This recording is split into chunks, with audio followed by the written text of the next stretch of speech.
Assalamualaikum. Halo, apa kabar sahabat? Saya berharap semuanya baik-baik saja. Everything is okay. Hari ini jadi milik Anda punya semangat, dan segala rencana dan keinginan Anda tercapai hari ini. Itu yang saya harapkan. Kembali, tips bahagia ala Uci Yolanda menyapa Anda bersama saya, Erwin Salasa. Iya, sahabat, mungkinkah kita bersahabat dengan anak-anak kita? Mungkinkah anak yang kita lahirkan, yang kita asuh, yang kita didik dari kecil, kemudian menjadi sahabat kita? Bukankah anak-anak kita adalah darah daging kita, yang kita bisa berbuat apa saja pada mereka? Sebagian orang masih berpikiran seperti itu. Sebagian kita menganggap anak adalah bagian dari hidup kita yang kita bisa mengatur semau kita. Prinsipnya, anak harus patuh pada orang tua. Betul, tidak ada yang keliru tentang persepsi Anda terhadap anak Anda. Bahkan sebagian besar persepsi kita terhadap anak kita seperti itu. Tapi mencermati pola dan gaya kehidupan anak muda sekarang, termasuk anak-anak kita, barangkali pendekatan orang tua terhadap anak seperti itu masih perlu dipertimbangkan kembali. Karena memang anak-anak sekarang lebih agresif, lebih terbuka, lebih kritis, lebih bisa mengoreksi diri kita sebagai orang tua. Bahkan tidak jarang mereka lebih pintar dan lebih piawai dari kita. Pengetahuan mereka tentang teknologi barangkali jauh di atas kita. Kita ketinggalan dari mereka. Maka ketertinggalan kita terhadap mereka itu harus disikapi dengan sikap yang bijak. Jangan menganggap bahwa kita adalah lebih tahu, lebih sempurna, lebih segala-galanya dari anak kita. Kita menganggap anak kita adalah anak kemarin sore yang tidak tahu apa-apa. Kita menganggap mereka anak ingusan yang tidak mengerti dunia. Nah, jangan salah. Mereka punya dunia sendiri yang kadang-kadang lebih dahsyat dari dunia kita sebagai orang tua. Maka pola mengasuh anak dengan argumentasi bahwa mereka adalah harus menurut kita, perlu kita ubah. Pertama, coba buka keran komunikasi yang lebih intens dengan anak-anak kita. Ajak mereka berbicara, kita dekati. Approach yang kita lakukan harus benar-benar membuat mereka tersentuh sehingga kemudian mereka jadikan kita, orang tuanya, sebagai tempat curhat. Jangan salah, mereka punya segudang keinginan, bahkan mungkin masalah yang belum tentu bisa disampaikan pada kita.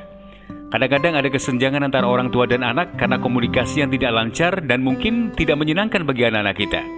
Maka menjalin pola komunikasi yang lebih akrab, yang lebih terbuka, yang menguongkan mereka, yang mengorangkan mereka, menganggap mereka sudah dewasa, tentu akan membuat anak-anak kita menjadi nyaman. Mereka menganggap kita bukan sosok yang menakutkan, dan mereka berani terbuka tentang apa saja. Maka komunikasi ini perlu dibangun agar kemudian kita menjadi bagian dari mereka. Pola komunikasi yang ideal terhadap anak kita adalah dengan pola komunikasi dua arah. Kita ajak mereka dialog, kita ajak mereka terbuka, mungkin mengkritisi, tanamkan juga kebebasan mereka berbicara, berikan ruang demokrasi mereka untuk bebas mengatakan apa saja, sehingga kemudian ada interaksi yang cukup seimbang. Bukan pola komunikasi yang satu arah, sifatnya instruksi, perintah, mengancam, menghukum, menjudge. Ini justru akan membuat mereka tidak nyaman. Komunikasi yang baik seperti ini akan menjadikan anak-anak kita menjadi nyaman bersama dengan kita. Mereka tidak akan meninggalkan kita sekalipun mereka punya dunia sendiri dengan teman-teman mereka. Kedua, jadikan anak kita menjadi sahabat kita. Pandang mereka sebagai sosok sahabat yang menyenangkan. Dengan sahabat tentu kita harus berbaik-baik. Jangan sampai kemudian sahabat kita tersakiti oleh kita. Menganggap anak kita sebagai sahabat, tentu kemudian yang akan lahir adalah bagaimana harmonisasi hubungan yang lebih intens dan menyenangkan. Dan anak-anak kita juga menjadi sosok yang kemudian lebih percaya diri. Mereka dianggap dewasa, mereka diorangkan, sehingga kemudian mereka juga setara dengan kita. Bukankah mereka juga calon orang tua yang akan punya anak-anak di masa depan nanti? Maka belajar pada kita sebagai orang tua, tentu kemudian mereka akan mengambil yang terbaik dari diri kita ketika mereka menjadi orang tua dari anak-anaknya. Ya, peran kita sebagai orang tua hanya sebatas ketika mereka belum berumah tangga. Tapi ketika kemudian mereka berumah tangga, punya anak, maka peran kita sebagai orang tua pun bergeser. Karena mereka juga sudah menjadi orang tua dari anak-anak mereka.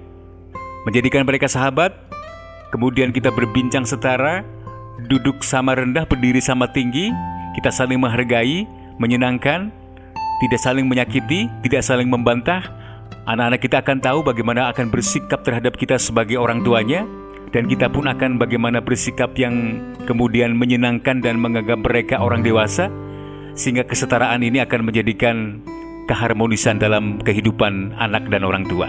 Jadilah orang tua yang menyenangkan, memandang mereka sebagai sahabat, jalin komunikasi yang seimbang dan menyenangkan, tentu kemudian akan melahirkan anak-anak yang sehat dalam berpikir, dalam berbuat, dalam mengkritisi segala sesuatu keadaan, dan ujung-ujungnya mereka akan memberikan satu kebanggaan bagi kita, orang tua yang mengasuh dan mendidik mereka. Oke, semoga bermanfaat dan sampai jumpa.